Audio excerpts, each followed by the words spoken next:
The Wonder Boy collection is a release that I've been really looking forward to. A collection of classic arcade and Sega games in one place that I just really enjoy these titles. So, sure, why not? But this particular release that we're talking about in this video today does get a little bit of a black eye due to another Wonder Boy release that is coming out. It can be a little confusing, slightly odd. So I did receive this copy of the game early for purpose of review. The version that I received will be available both digitally and physically on the Nintendo Switch and PlayStation come June 3rd, 2022. But let's go ahead and get into this.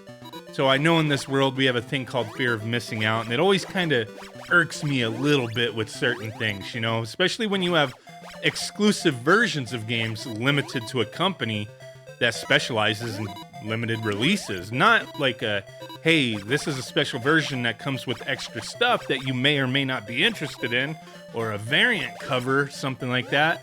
No, like, you get a more complete package of a game than you can get anywhere else. That's kind of annoying, in my opinion. So this video here is ultimately my review of a way lesser complete package of a collection, as there is another collection with a pretty similar name available only through strictly limited games. The Wonder Boy Anniversary Collection, or is the way it's listed, Anniversary Wonder Boy Collection.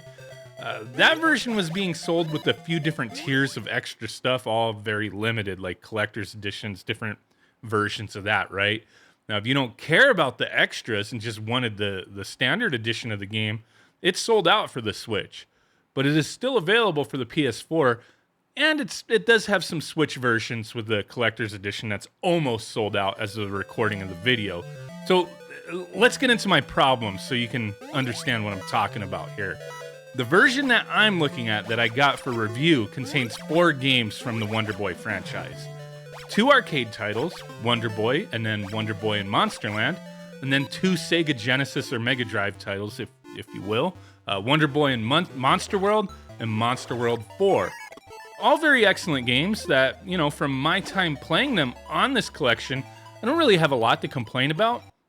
Only minor nitpick would be there's only one bezel shared for all the games, without any other selections or game-specific bezels to be found.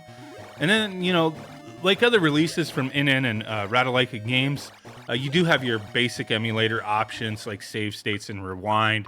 Plus, they're fairly impressive shader options that I always go on about in these videos.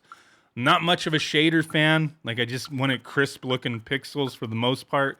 Sometimes it depends, but mostly that's the way I like to play these types of games on modern displays. But, you know, with the shader options, what they give you is pretty awesome with everything that's available to tweak. A lot of people do really like that stuff. So that's always pretty cool if you're into it, you know? But other than that, with this collection, there's nothing else really going on here. It's a basic collection of 4 games for $30. No alternate versions of the games or ports, just the 4 titles that I just mentioned. That's it. So not much really to say on this one. It's cool for Wonder Boy fans if you like those 4 titles, but the other option that I mentioned, the Anniversary Collection, which physically was only $20 more than this version, really would have been the one I wanted. The price for either version is definitely going to be subjective to the individual if it's worth it for what you're getting, but for $20 more, you get 17 additional games essentially, right? The Anniversary Collection has a total of 21 titles, including the ones in the non-Anniversary Collection, so those 4 titles, right? So in reality, the Anniversary Collection does have just 6 games. That's it. But it has the ports for each of those games, and some of those ports are very different from one another. You're getting Game Gear, Master System, SG-1000, Japanese versions, Western versions. The Anniversary Collection really is a more complete package for Wonder Boy fans. That's what I would consider a collection. 21 games versus 4. You know, it is disappointing that the Anniversary version is only available through one place and very limited at that. I've heard there may be a digital release, but I cannot find anything concrete that specifically says that the 21 game version will be available. I've only seen the 4 game version being listed digitally. But the point is that the 21 game collection will not have any other physical release besides the one from Strictly Limited Games. Not just they have a version with some cool stuff. They're the only ones. Like, you can't get this game anywhere else with the 21 titles. Now, I have no problem with collector's editions that come with collectibles that are exclusive, but the contents of the game, I just can't get behind that. So I guess, like, my review here of the Wonder Boy collection turned more into a rant about, like, how games are being released versus just talking about this specific title. But I just felt it had to be said. I mean, when there's one worldwide release that can be bought from numerous places, but is extremely limited in content versus some very limited release from one company, it can be a little annoying. I mean, the Switch Standard Anniversary Edition with the 21 games sold out very fast. I've seen plenty of people, like, disappointed in that. Like, doesn't seem like there's any other option unless you want to grab one of the more expensive versions. It was just limited. I mean, there's only a few thousand copies that were made. I mean, what can you do here, you know? Express your disappointment in a review video is all, I suppose. I mean, it would have been nice if the $30 basic 4-game collection maybe had, like, an add-on that you could get for it to get those additional games, but, you know, I haven't seen anything say or hint to that at all. You know, Strictly Limited Games is a business, and this kind of release is probably beneficial to them as a business.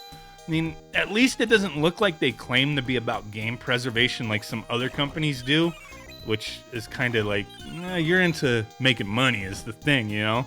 These guys, they say they're about publishing physical limited editions of significant and culturally valuable games for fans and gamers all over the world, and I guess that's what they're doing, right? I guess it is what it is. I mean, I'm really curious to hear from you guys. What are your feelings on the way this property's being released? I mean, I find it odd, but at the same time, I mean, I'm not going to lose any sleep over it. I'm not trying to be overly dramatic or anything like that. You know, it's just something I noticed, and when I was reviewing this copy, it was like, this is cool, man. Like, this 4-game collection, but then, you know, looking at the press release and all that and seeing like, wow, this other one has way more games. Like, that seems like a better value. What the heck is going on here? Is it going to be released digitally? And, you know, not really finding any information on that kind of stuff. It just seems odd to me. That's all. That's all. Let me know what you think. Really do appreciate every single one of you guys watching. Catch you on the next one. Bye.